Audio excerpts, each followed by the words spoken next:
Today we're going to talk about dealing with earwigs in the garden. And I'll get this out of the way now because whenever I talk about getting rid of earwigs or even handling any insect infestation for that matter, people always give me a hard time about it and tell me I should leave them alone or that what I'm doing is wrong or that the earwigs aren't the issue.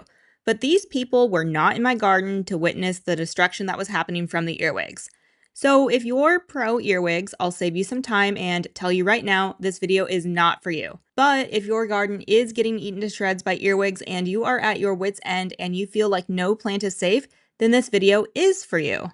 First off, let's talk about what an infestation of earwigs can look like and why they might occur.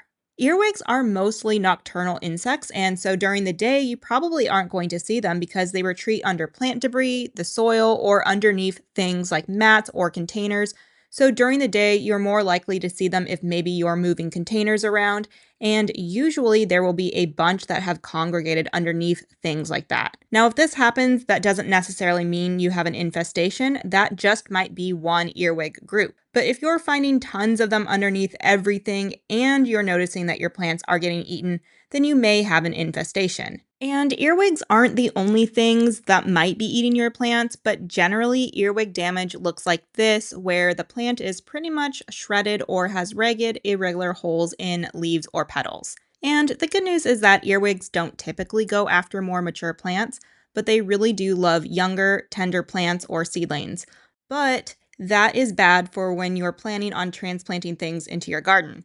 And earwigs definitely overwinter in things like leaf litter in your garden, and I don't get rid of my leaves because there are other beneficial insects that I want to allow to overwinter, but unfortunately, that does mean earwigs can also be hanging out in the leaves too. Earwigs are known to eat plant debris, but when you have an infestation, they won't always eat the plant debris first. And like I said, I don't rake my leaves up, and sometimes when I pull weeds or prune my plants, I actually just throw them on the ground as a deterrent from eating the plants that I care about. But when you have an infestation, the earwigs don't care. They don't discriminate and they may go after your plants. Sometimes people get an earwig infestation because maybe they started a new garden and now those earwigs have more to eat and see your garden as a place of sustenance. When I bought my house, the front yard and backyard were these perfectly manicured yards with just landscaping plants, and I'm sure the previous owners hired someone weekly to rake or blow leaves and remove debris. But when I started my garden, the leaves stayed and lots of new plants were added, and since I do a lot of seed starting, it meant lots of new young seedlings that the earwigs just couldn't resist. You can also see an increase in earwigs when you have had more rain than usual. Here in California, we had been in a drought for years, and once we finally got out of the drought and had lots of rainfall, I saw a huge increase in earwigs, and lots of my plants ended up getting destroyed by them. Earwigs do like wet environments, and rain can create ideal conditions for them to thrive and breed because while they like wet environments, it does make them more active as they search for drier places to take shelter. So now let's talk about ways to manage an earwig infestation and reduce their populations. And notice how I said reduce their populations. As much as I see earwigs as an enemy, they still do play a role in the ecosystem, but when you have an infestation, you'll need to balance the ecosystem in your garden by reducing their populations. The first thing I would try would be to clear plant debris. While, as I mentioned, I do like to leave the leaves for beneficial insects, and while earwigs do like to eat plant debris sometimes, it can be helpful to go ahead and remove excess plant debris so there's less places for them to hang out and breed. If you don't want to get rid of your leaves, try raking them away from where the plants you are trying to protect are. I'd also suggest moving containers regularly. It doesn't have to be every day or even very much. You could just scoot containers over an inch or so. But by disrupting any potential areas where they can congregate during the day, they will likely move on and away from your plants, especially if they are targeting the plants in those containers. If you've tried to play nice and you're still having your garden decimated by earwigs, then there's a few things you can do that should help with your infestation. You can try using diatomaceous earth, which are the fossilized remains of microscopic aquatic organisms called diatoms. As a natural insecticide, its abrasive nature damages the exoskeletons of insects, causing them to dehydrate and die, and it's great because it doesn't hurt worms that may be in the soil. You can sprinkle some over your plants or on the soil around your plants, and you could use a duster to make it easier to apply, or you could even use a condiment bottle with a nozzle tip to apply it.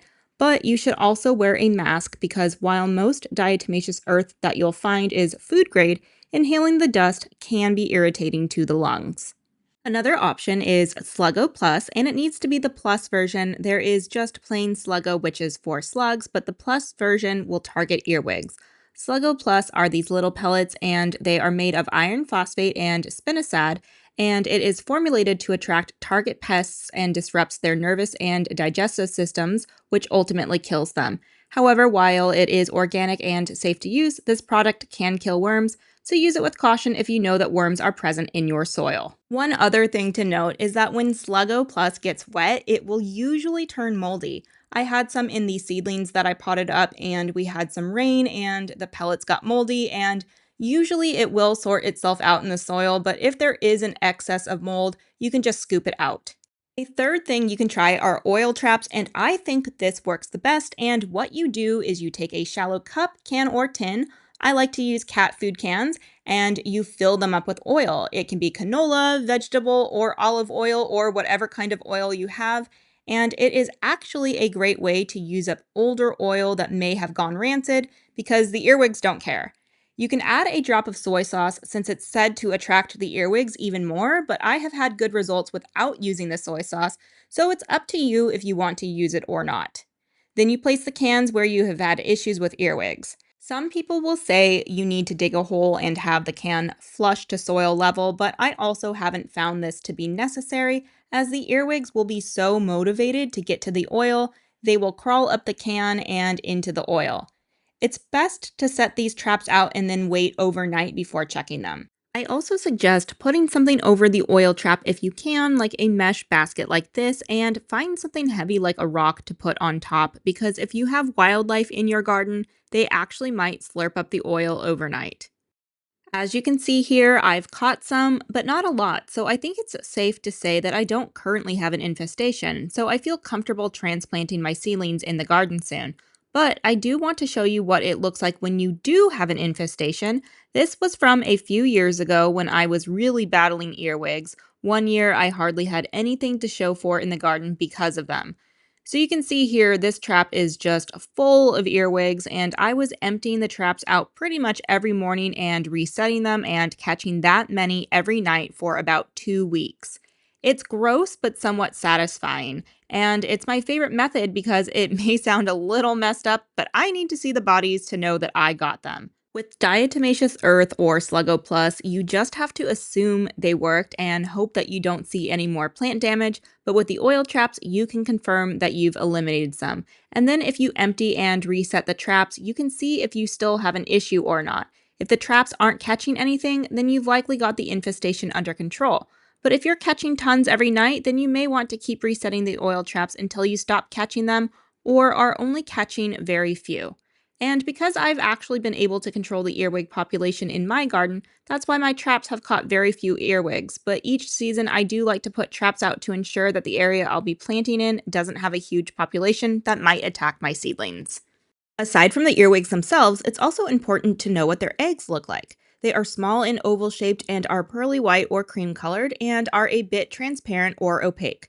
The eggs are typically laid in shallow chambers in the ground or under objects like rocks and logs, and each female can lay approximately 20 to 50 eggs, and from the egg stage to being a mature adult earwig, it can take up to a year.